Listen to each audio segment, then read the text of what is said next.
আরে মিয়া তুমি তো আসলে দুলো ভাই বাড়ি মানে আমাদের আমার ইজ্জত আছে, আমার একটু প্র্যাকটিসের ব্যাপার আছে। আমি বললাম আমার বাপের একমাত্র ছেলে। ভাই আপনার কথা বলেই তো উনি 500 টাকা নিয়ে চলে গেল।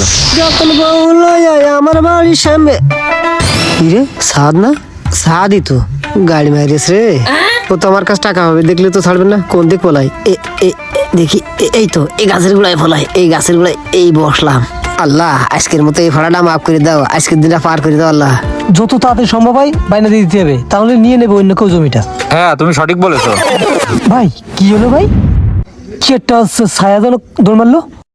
আমার কাছে তাই মনে হলো যে চলো দিন যায় দেখি। আচ্ছা চলেন তো।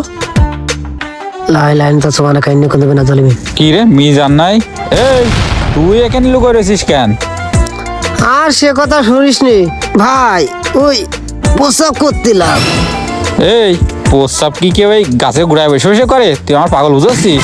ও ভাই সত্যি কথা, আমি না আপনার এদিকে দৌড়িনি, ওই রাস্তা দিয়ে মেয়ে ছেলে যাচ্ছে তো এই জন্য এই গাছের গোড়ায় প্রস্রাব করতে বললাম। এই আমি কি তোর কোনো সময় কইছি তুই আমার দিকে দৌড়েছিস? তোর তো কথা শুনে বোঝা যাচ্ছে তুই নিজেই আমার দিকে পলাই চলে আসিস। না ভাই আমি বলাবো কেন, আমি কি চোর? এই দেখেন প্রস্রাব করতে যে আমার প্যান্ট ট্যান্ট সব ভিজে গেছে। ভাই সত্যি তো ওই যে প্যান্ট ভিজে গেছে। আরে ও আছে প্যান্ট প্রস্রাব করে ভিজায়নি, ও আছে ভয়তে ভিজে গেছে।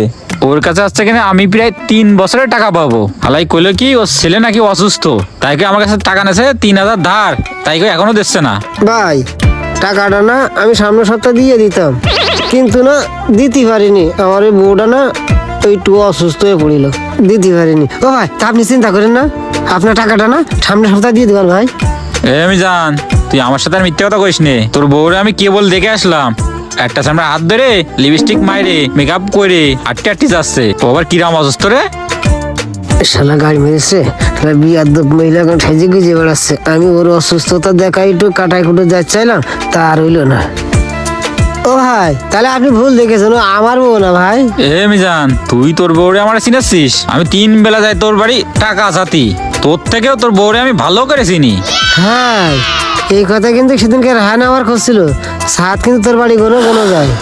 ভাই টাকা যাতে যান তাহলে ঠিক আছে, কিন্তু আপনি 3 বেলা যান, আমার তো মনে হয় আপনি আমার বউ দেখতে যান।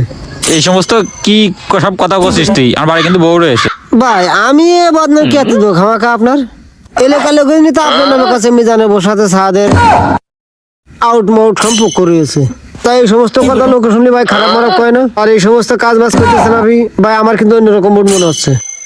এই মিজান থাম থাম থাম, ওই সব বিষয় থামা, টাকা কবে দিবি কয়া? ভাই টাকা আপনার আমি দিবানে সেটা বড় কথা না, বড় কথা হলে যে আপনি আমার বসাতে দেখাশোনা করেন আর এই লটর ফটর করতেছেন, এতে কিন্তু আমার ইজ্জতে বাজে আছে। ওই যে বাসা ভাই মেম্বার বুঝেছেন, আমি কিন্তু তার কাছে এই নিউজটা দিবানে। এই গায়ে মারেস।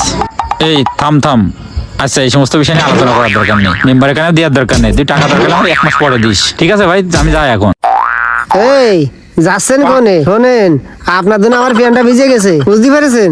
এখন আপনি যে চলে যাচ্ছেন তা আমার কিছু সান্ত্বনা দিয়ে যাবেন না? ওই এক কাজ করেন, টাকা থাকলে পকেটে 500 টাকা বদিনে একটা টোটালিশ কিনবো। এই না, ওই টাকা পয়সা এখন দিতে পারবো না। ভাই ভাই টাকাটা দিয়ে দেন, মান সম্মানের ব্যাপার ভাই। ইস দেন দিয়ে দেন।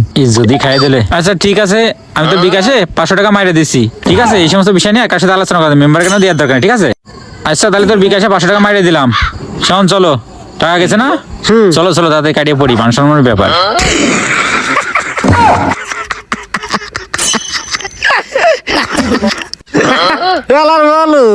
আমি হলাম ধার্মিক দান, আমি অনেক শুধু দান নি, জীবনে কোনো দিন ফেরত দিই নে। আর আমার কাছে এসে টাকা নিতি, যাক আজকের এই 500 টাকাতে সারাদিন ভর্তি বেরিয়ে বেড়াবো। তোমার আজকে ভালো হইলো।